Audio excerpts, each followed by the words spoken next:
I always felt the desire to serve.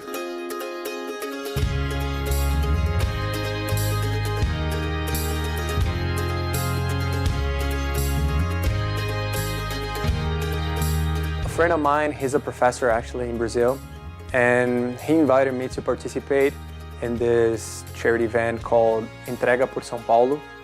And they are a big event in Brazil right now in which they have every month they schedule an appointment with everyone that wants to participate, and they go to different places in Sao Paulo in different groups.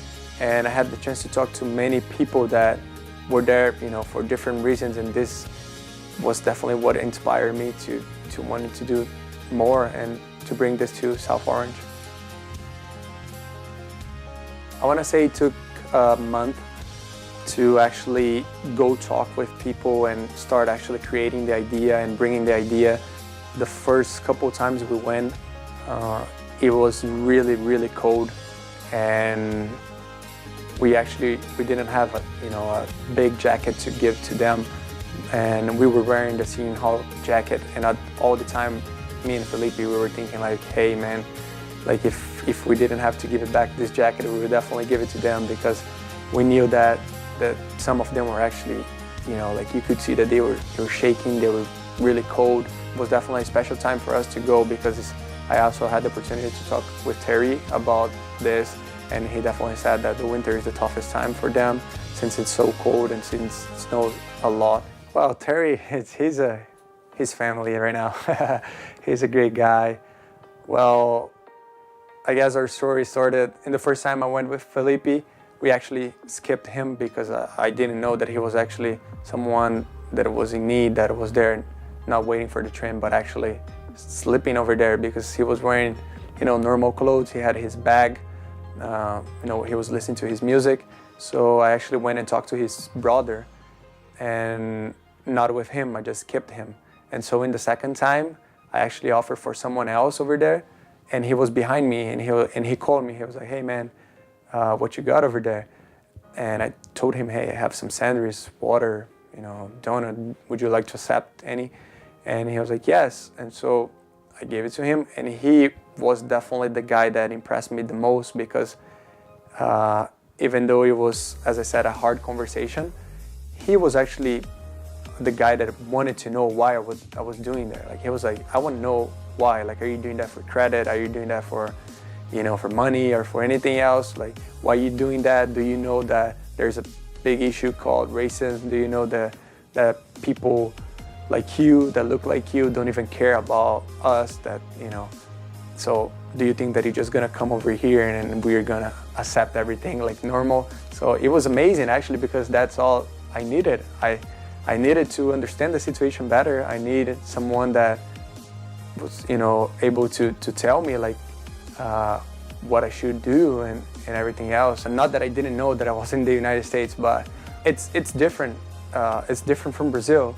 Over here, I realized that being a white person going to a station to help someone that is from a different color than me, it was actually something very weird for them. So I had to respect that, even though for me it was like, hey, that's normal. For them, it wasn't normal. So it took me, a couple times that I went over there to actually realize that, hey, even though it's not weird for me, it's not different for me, it is for them.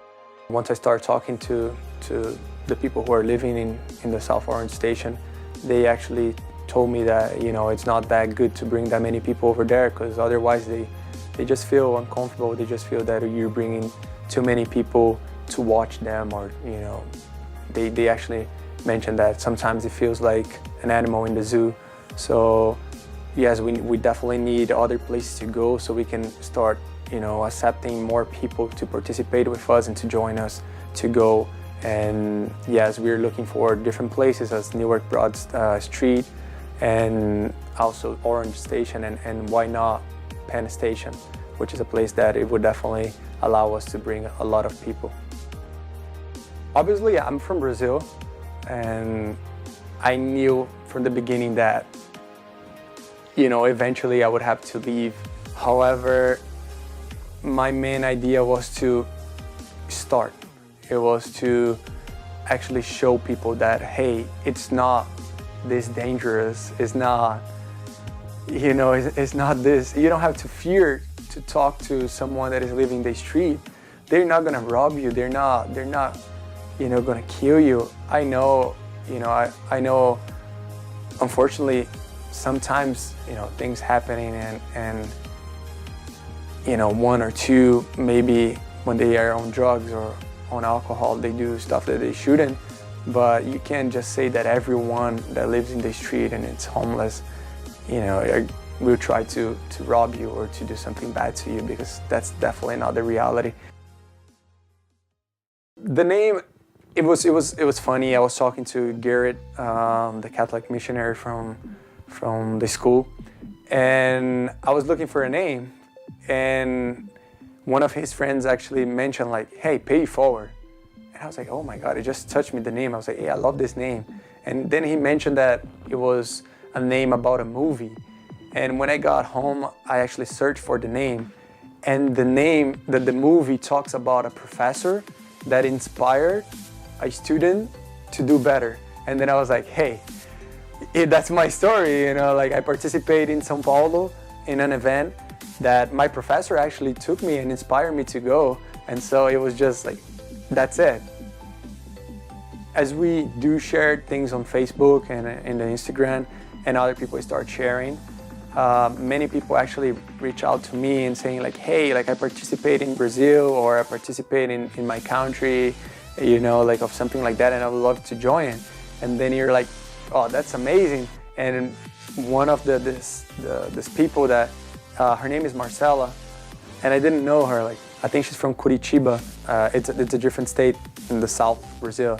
And she added me on Facebook, on everything. She was like, please let me participate. She brought, you know, some sodas, and we bought some pizza, soda, and we brought the care package to the station. And when I saw her there, I was like, oh my God, like, that's unreal. Like, imagine it, you know, I would never think that someone would actually come from New York. I think it was Wednesday night. It was a night before the snowstorm, and she, you know, she took her time to come, you know, all the way to South Orange Station, even though she had never been, you know, in this part of New Jersey, in the Essex County. So it was amazing. And even though it's not even that big, now imagine if we can make it, you know, like as big as, or at least close to as big as it is in Sao Paulo. Like, how many people from, you know, the surrounding areas, like, you know, all of New Jersey, New York, maybe Pennsylvania, how many people wouldn't like to join it? And also, it's always like, you know, the thought that like, hey, if we're doing over here, you know, if we're college students and we have time and, you know, like the money or anything that we need to go there and do, like, why can't you do where you live as well? It doesn't have to be big. You can start, you know, helping one person. And if you want, if you actually help one person, and at the end of the day you see the smile of that person, I guarantee you that you want to keep doing this and, you know, making it get bigger.